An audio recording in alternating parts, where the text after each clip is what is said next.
आज तक कोई और राजनीतिक पार्टियों ने ऐसा कदम क्यों नहीं उठाया कि वापस से इसे जिंदा किया जाए जो सिर्फ मोदी जी ने किया है। सर वो लोग खिलजी के समर्थक थे। आपको बता दें, आप किताब का बात किए ना, 6 महीना तक जलने में टाइम लगा था। वहां पे पतला पतला वो एनसीईआरटी का किताब नहीं रहता था, इतना बड़ा बड़ा मोटा मोटा किताब रहता है, ठीक है। और 6 महीना तक वो जलते रहा, कोई उसको ना रोका ना किसी को मतलब था। 70 सालों तक राज किया था, पास तुम्हारे मौका था, तुम भी बनवा लेते नालंदा विश्वविद्यालय, किस खिलजी ने रोका था? अगर तुमको कोई खिलजी नहीं रोक रहा था तुम भी बनवा लेते ना। अब अगर मोदी जी के साथ नीतीश कुमार का सम्मेलन हुआ, एक ऐसा गठबंधन का सरकार बना जो बिहार का गौरव को फिर से वापस लाने का काम किया, तो कौन इसका विरोध कर रहा है? अरफा उर्फा नाम की कोई है, कह रहे हैं कि ब्राह्मणों द्वारा जलाया गया था नालंदा विश्वविद्यालय को। जब प्रोटेस्ट होता है शाहीन बाग में तो बुर्का पहन के वो खड़ी हो जाती है, और अन्य जगह आप देखिएगा मेट्रो में जहां देखिएगा तो नंगे घूमती है, तो वो है आरफा, ठीक है। अब रही बात, आप बोल रहे हैं ब्राह्मण जलाया था। ये लोग, पहली बात तो ये लोग स्वामी प्रसाद मौर्य हो गए, आरफा हो गई, रवीश कुमार हो गए, या ध्रुव राठी हो गया, या फिर जो बिहार का वो गवार मंत्री था चंद्रशेखर यादव, ठीक है, मौलाना चंद्रशेखर यादव, वो हो गया। ये सब एक अलग अलग इतिहास पढ़ के आता है।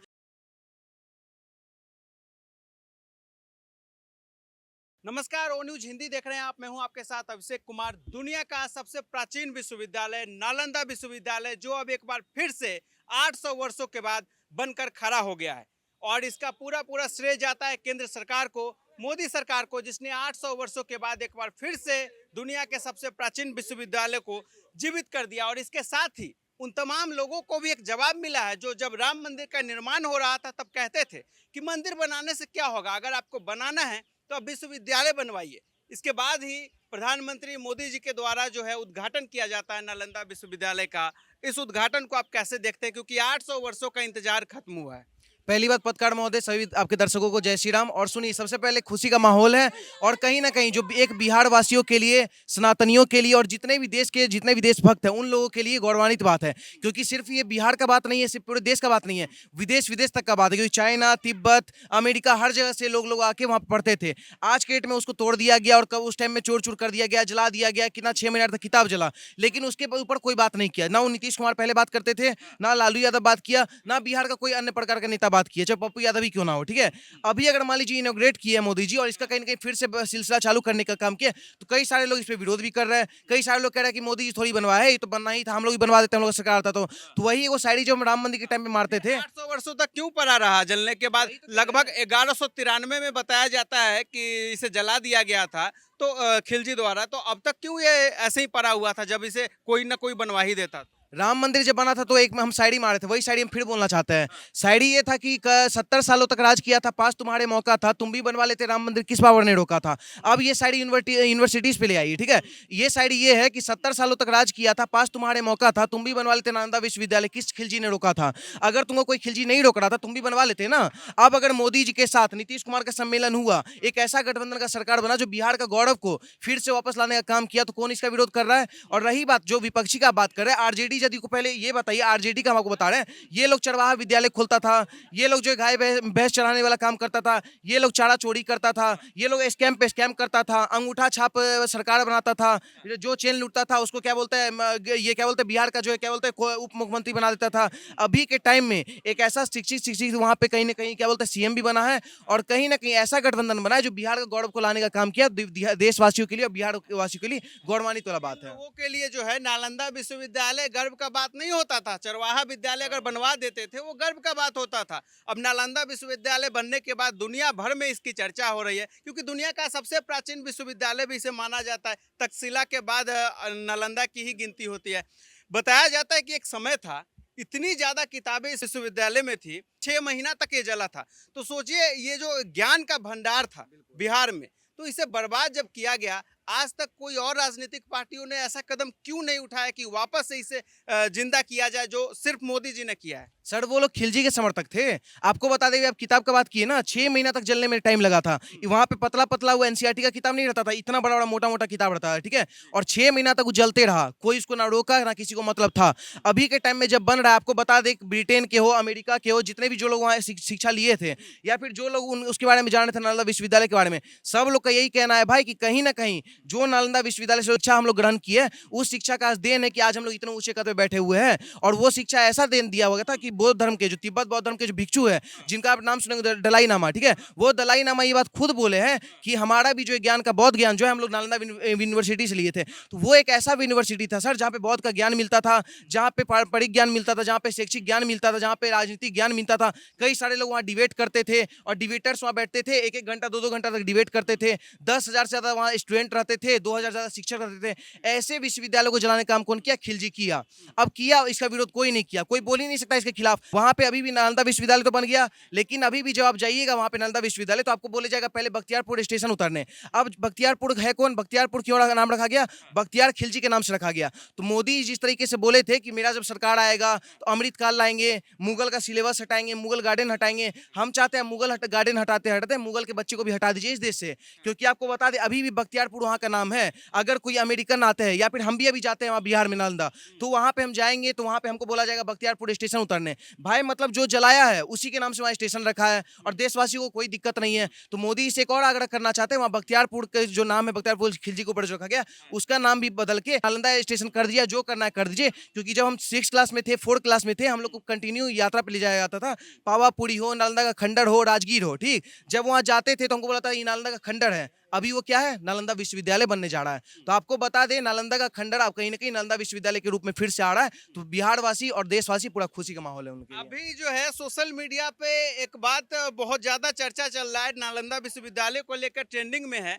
खिलजी की जो कुछ औलादे आज भी जिंदा है और वो पता है क्या कह रही है कि जो है अरफा उर्फा नाम की कोई है, मैं तो जानता नहीं हूँ लेकिन ऐसे पढ़े लिखे गवार ही कहेंगे, कह रहे हैं कि ब्राह्मणों द्वारा जलाया गया था नालंदा विश्वविद्यालय को। कैसे देखते हैं इसे? देखिए पहली बात तो आप जो अरफा का नाम ले रहे हैं शायद अरफा अंजुम का आप बात कर रहे हैं। जो अरफा, हाँ वही होगी, हम समझ गए, लेफ्टिस्ट है वो। मतलब जब प्रोटेस्ट होता है शाहीन बाग में तो बुर्खा पहन के वो खड़ी हो जाती है और अन्य जगह आप देखिएगा मेट्रो में जहाँ देखिएगा तो नंगे घूमती है, तो वो है अरफा, ठीक है। अब रही बात आप बोल रहे हैं ब्राह्मण जलाया था, ये लोग पहली बात तो ये लोग स्वामी प्रसाद मौर्य हो गए, अरफा हो गई, रवीश कुमार हो गए, या ध्रुव राठी हो गया, या फिर जो बिहार का वो गवार मंत्री था चंद्रशेखर यादव, ठीक है, मौलाना चंद्रशेखर यादव, वो हो गया। ये सब एक अलग अलग इतिहास पढ़ के आता है। अब सोचने वाला बात है आप किसका बात कर रहे हैं। जो ये लोग का इंडिया एलियंस बना था, वो इंडिया एलियंस का जो नेता था राहुल गांधी, वो खुद कहता था मोदी जो रावण है। एक बात बताइए, उससे पूछा गया कि रावण आप क्यों बोल रहे हैं मोदी जी को, तो क्या बोला, वजह क्या दिया कि मोदी सिर्फ, जैसे रावण जो है सिर्फ 2 लोगों का सुनता था वैसे मोदी सुनते थे, क्या बोलते हैं, अडानी और अंबानी के। एक बात बताइए, रावण किसी का सुनता था पहले? तो ये लोग चाइनीज रामायण पढ़ते हैं सर, ये लोग चाइनीज इतिहास पढ़ते हैं। तो चाइनीज यूनिवर्सिटी से ये लोग ज्ञान लेता है। ये लोग वो यूनिवर्सिटी से ज्ञान लेते हैं जहाँ पे पप्पू यूनिवर्सिटी चलता है। वो एक ऐसा यूनिवर्सिटी है जहाँ पे आपको ब्राह्मण आतंकवादी घोषित किया जाएगा, जहाँ पे राजपूत आतंकवादी होगा, जहाँ पे ये यादव होगा, जहाँ पे दलित होगा, वो सब आतंकवादी होगा। और जितने मुगल है वो सब देशभक्त होंगे, वो सब देश को बचाने आए थे, सोना यहाँ पे रखने आए थे। हम लोग तो सेना लूटने वाले थे। तो इसके इतिहास पे आप कहाँ जा रहे हैं सर? ब्राह्मण अगर लूटा रहता ना तो ब्राह्मण का आज इतना नींव नहीं रहता। आज 3% होने के बावजूद भी सबसे ऊंचे कद पे ब्राह्मण है और पूरा देश का जनता उसको समर्थन करता है। सर हम लोग का हमेशा नॉलेज के। और रही बात ब्राह्मण का नाम ये लोग इसलिए इन्वॉल्व करते हैं ना, उसके पीछे एक वजह है। ब्राह्मण सबसे बड़ा बात है, कोई भी मुगल आए, या वो चाहे बाबर हो, चाहे अकबर हो, चाहे खिलजी हो, कोई भी हो, वो लोग शासन करने के लिए आया था। और सबको पता है अगर शासन करना है तो ब्राह्मण का सहारा लेना जरूरी है। अब ब्राह्मण इस देश में ऐसा नींव रखा था कि हर एक किसी को कहीं ना कहीं किंग मेकर कहा जाता है ब्राह्मण को। तो ये लोग को चुल मचा रहा था कि भाई ब्राह्मण को ये लोग किंग मेकर क्यों बना रहा है, हम लोग तो माइनॉरिटी का बात कर रहे हैं। तो सर दिक्कत हो रहा है, ये लोग को ब्राह्मण से कोई दिक्कत नहीं है, ब्राह्मण सर्वोच्चता है और रहेगा, और ब्राह्मण का इसमें कोई इन्वॉल्वमेंट है ही नहीं। ब्राह्मण को ये एक बदनाम करने की साजिश रची जा रही है इन लेफ्ट गैंगों की तरफ से। अगर साजिश रच भी रहे हो तो ये बात बोल दो कि वही ब्राह्मण तो वो भी हुए ना, नेहरू जी भी तो ब्राह्मण है उन लोग के अकॉर्डिंग। तो फिर नेहरू जी को ही बोल दो कि खिलजी का औलाद है। अगर ब्राह्मण इतना साथ दिया खिलजी का, अगर ब्राह्मण इतना बाबर अकबर सबका साथ दिया, तो तुम ये भी बोल दो कि बाबा ये क्या बोलते हैं खिलजी के जो है औलाद है नेहरू जी, वो भी तो पंडित लगाते थे ना, क्यों नहीं बोल रहे हो? और नेहरू जी अगर जिंदा रहते तो ये चीज बर्दाश्त कर पाते हैं कि ब्राह्मण के ऊपर ऐसा बात बोला जा रहा है?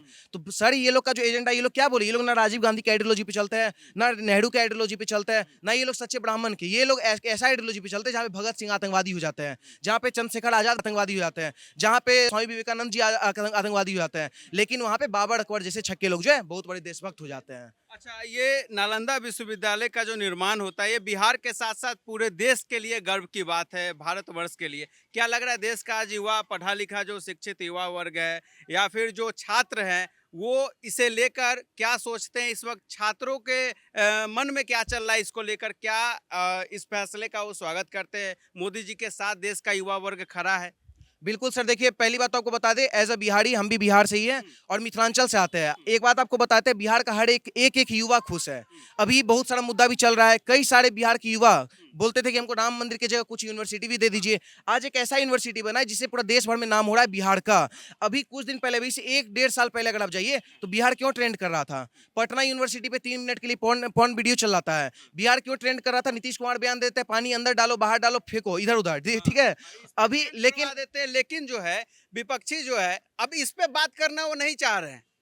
तो वही तो हम कह रहे हैं सर, तो बिहार अभी जिस मुद्दा को लेकर ट्रेंड कर रहा है, क्या उस मुद्दा से बिहार जाना जाता है? बिहार जो आर्यवर्त से जाना जाता है, जो बिहार नालंदा यूनिवर्सिटी से जाना जाता है, जो बिहार इतना शिक्षा के से जाना जाता है, जहाँ पे आतंकवादी कम आते हैं, ज्यादा से ज्यादा आईएएस आईपीएस आते हैं। केरल इतना पढ़ा लिखा राज्य है, देख लीजिए आतंकवादी आ रहा है वहां से, पीएफआई हो, आईएस आईएस हो, सब वहीं से निकल रहे हैं। बिहार में चल रही सब आईएस आईपीएस निकल रहे हैं। तो सर कहीं ना कहीं इम्पैक्ट ऐसा है बिहार का कि बिहार का युवा कहीं पे भी रहे, चाहे राजस्थान में रहे, चाहे दिल्ली में रहे, कहीं काम भी करेगा ना तो भी अपना परचम लहराएगा। और दूसरी बात, बिहार का एक ऐसा क्रेज अभी बना है कि जो युवा, जो तमिलनाडु इतना कमजोर होने के बावजूद आज तमिलनाडु हम लोग से आगे है, जीडीपी या हर चीज में आगे चल गया, वो तमिलनाडु भी आने वाले टाइम में आगे रहेगा, लेकिन उससे भी टॉप पे हमारा बिहार जाएगा, क्योंकि आजादी के बाद सबसे आगे हमारा बिहार ही था। शिक्षा में उम्मीद करते हैं कि बिहार आने वाले दिनों में, आने वाले सालों में और बड़े-बड़े राज्यों को पछाड़ेगा। बिल्कुल सर रहेगा ना। और रही बात, अभी आप मोदी जी का भी तो बात कर रहे थे ना, आपको बता दें बिहार का युवा, आप बहुत लोग ऐसा एजेंडा चलाए कि मोदी जी खाली मंदिर मस्जिद करते हैं, खाली हिंदू मुस्लिम करते हैं, मंदिर बनाने से उनको वोट नहीं मिलेगा। उनको सुन लीजिए, उनको वोट देने का फायदा ये हुआ, पहला बार वोट दिए, उनको वोट देने का ये फायदा हुआ कि 500 साल के संघर्ष के बाद हमारा राम मंदिर बन के तैयार हुआ। अब उनको फिर से वोट देने का फायदा ये हुआ कि 800 सालों के बाद हमारा नालंदा विश्वविद्यालय का इनॉग्रेशन हुआ, नालंदा विश्वविद्यालय भी बनने का तैयार कगार पे है। तो मोदी जी को हम लोग सर यूनिवर्सिटी के लिए वोट देते हैं, मंदिर के लिए भी वोट देते हैं, और देश का युवा मंदिर मस्जिद डेवलपमेंट के लिए और महिला सुरक्षित हो इसलिए, और सब जितना भी इम्पैक्ट वाला मुद्दा है सब के लिए हम लोग वोट देते हैं। मोदी जी वो काम कर रहे हैं। सबसे ज्यादा जो है बिहार के लोग, बिहार का युवा यही पूछ रहा था कि आपने गुजरात को तो बहुत कुछ दे दिया। गुजरात ने आपको 2014, 2019 में 26 की 26 सीटें दी। बिहार आपको 2019 में 40 में 39 सीटें देता है। आप बिहार को क्या देते हैं? दूसरी बार भी 2024 में बिहार आपको 30 सीटें देता है। अब बिहार को क्या दे रहे हैं? विपक्षी लगातार सवाल पूछ रहा था। तो अब तो एक बड़ा चीज उन्होंने नालंदा विश्वविद्यालय के रूप में दे दिया है।